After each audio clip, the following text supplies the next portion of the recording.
Shalom dan puji Tuhan saudara, kita bersama lagi dalam pelajaran ringkasan sekolah Sabat kita dalam pelajaran yang terakhir untuk triwulan yang kedua tahun 2021 ini yang bertajuk kehidupan di bawah perjanjian baharu.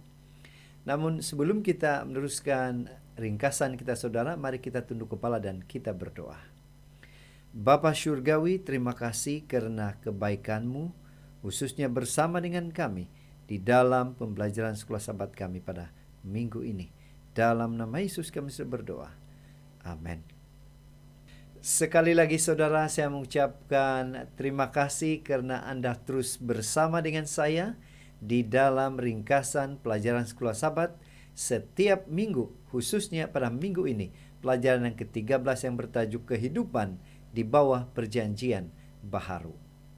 Nah saudara, pertanyaan untuk sekolah Sabat kita pada minggu ini ialah, apa manfaat atau berkat yang kita dapat apabila kita berada di dalam perjanjian baru itu? Apa perasaan Anda apabila berada di dalam perjanjian baru ini? Saudara, kita akan melihat manfaat berkat bila mana saudara dan saya memiliki perjanjian baharu itu di dalam kehidupan kita.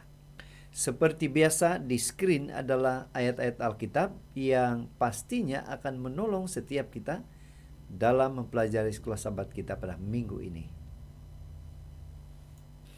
Dan ayat hafalan kita terdapat dalam Yohanes 10 ayat 10 yang mengatakan, "Aku datang supaya mereka mempunyai kehidupan dan mempunyai dalam segala kelimpahan." Yesus menetapkan perjanjian baru dengan darahnya. Perjanjian ini adalah suatu yang nyata, bukan semata-mata teori, bukan doktrin falsafah, atau bukan juga hanya pelajaran semata-mata. Perjanjian dengan Tuhan ini mengubah hidup kita dan memperbaharui kita pribadi. Yang menjadi pertanyaan ialah, apa manfaat, apa berkat yang kita dapat melalui perjanjian baru ini dalam kehidupan kita? Apa kesannya sekiranya kita menerima, dan kesannya kalau kita tidak menerima atau berada di dalam perjanjian baru itu? Itu makanya saudara, dalam pelajaran pada minggu ini kita akan melihat berkat-berkat atau manfaat atau kesan yang Anda dan saya miliki atau Anda dan saya rasakan di dalam kehidupan kita bila mana kita memiliki atau berada di dalam perjanjian baru itu. Senara itu ada di screen dan kita akan membahas itu satu persatu.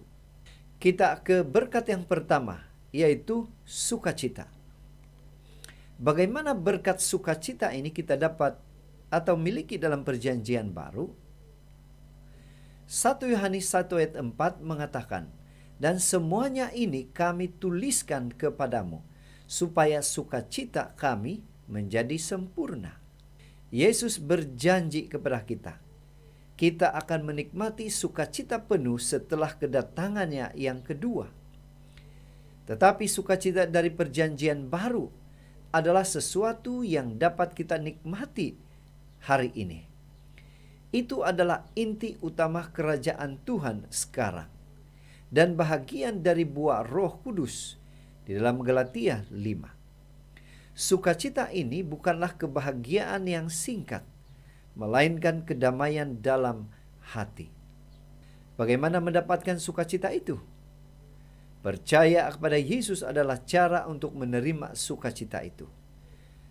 Yohanes menjelaskan bahwa sumber sukacita kita adalah merenungkan kehidupan, kematian dan kebangkitan Yesus, dan memiliki hubungan pribadi dengan Tuhan. Seterusnya mari kita lihat topik yang kedua, berkat perjanjian baru itu, yaitu bebas dari rasa bersalah. Bagaimana berkat bebas dari rasa bersalah ini kita boleh miliki? Roma 8 ayat 1 mengatakan, "Demikianlah sekarang tidak ada penghukuman bagi mereka yang ada di dalam Kristus Yesus. Tidak seorang pun dapat menyangkal bahwa setiap orang telah berbuat dosa. Artinya, saudara dan saya, baby atau siapapun atau semua kita adalah orang berdosa. Namun, Yesus mengampuni kita melalui darahnya dalam perjanjian baru. Oleh karena itu, kita bebas dari beban dosa yang bersalah. Tuhan membebaskan kita dari dosa dan penyesalan yang begitu dalam. Jika Tuhan melupakan dosa-dosa kita, bukankah seharusnya kita melakukan hal yang sama? Ini bukan berarti bahwa kita harus menyangkal dosa-dosa kita.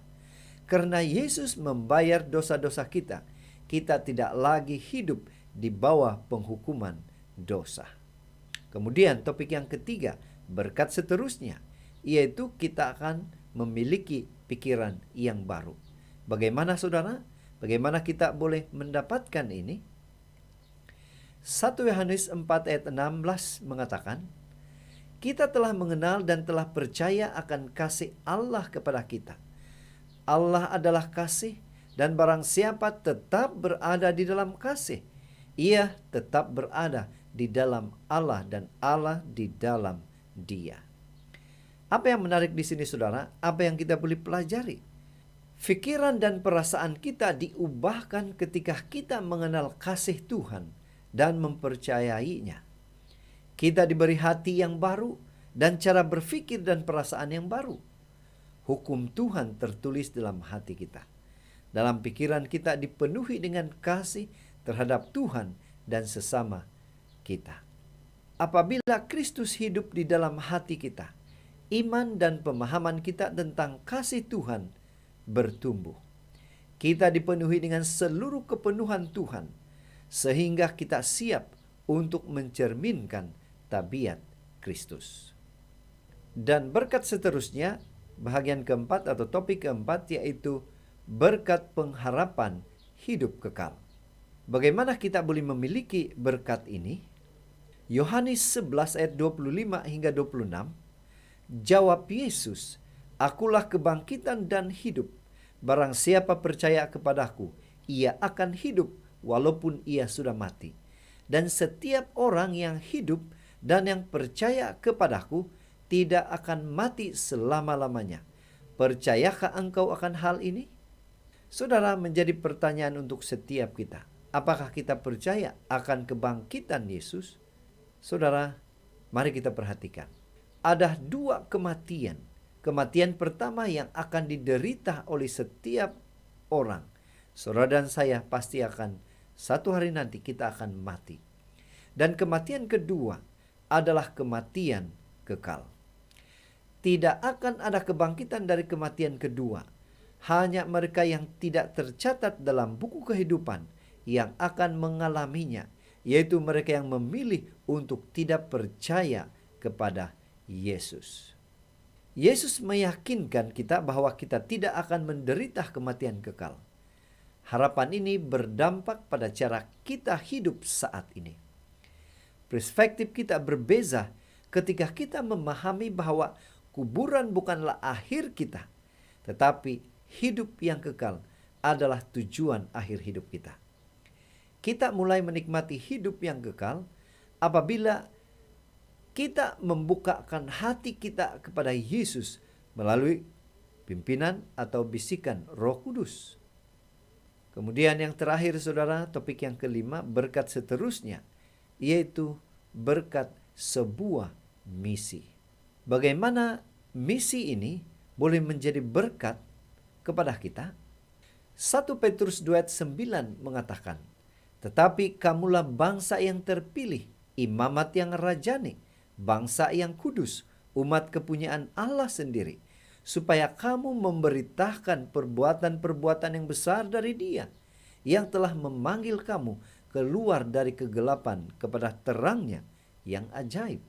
Menerima perjanjian Tuhan dan menjadi bahagian dari umat pilihannya meliputi sebuah misi, yaitu memberitakan Injil ke seluruh dunia. Sukacita, bebas dari rasa bersalah, pikiran baru, harapan hidup yang kekal, semuanya ini kita tidak boleh simpan untuk kita sendiri. Kita harus menyampaikan semua berkat-berkat ini kepada orang lain, supaya mereka juga boleh menerima berkat seperti yang kita terima dari Tuhan. Ini adalah suatu misi dengan kesan yang kekal. Hal itu boleh mengubah nasib mereka yang mendengar berita itu. Ini adalah berita kehidupan yang menghidupkan. Kristus diberitakan. Tentang hal itu, aku bersukacita dan aku akan tetap bersukacita. Pena inspirasi menjelaskan kepada kita, bila mana melalui Yesus kita masuk ke dalam sentosa, maka surga mulai di sini. Kita menyambut undangannya. Marilah belajar kepadaku, dan dalam hal yang demikian kita memulai hidup kekal. Surga ialah suatu pendekatan yang tiada hentinya kepada Allah melalui Kristus. Semakin lama kita berada di dalam surga bahagia, semakin besar kemuliaan dibukakan bagi kita. Dan semakin kita kenal Allah, semakin besarlah kebahagiaan kita.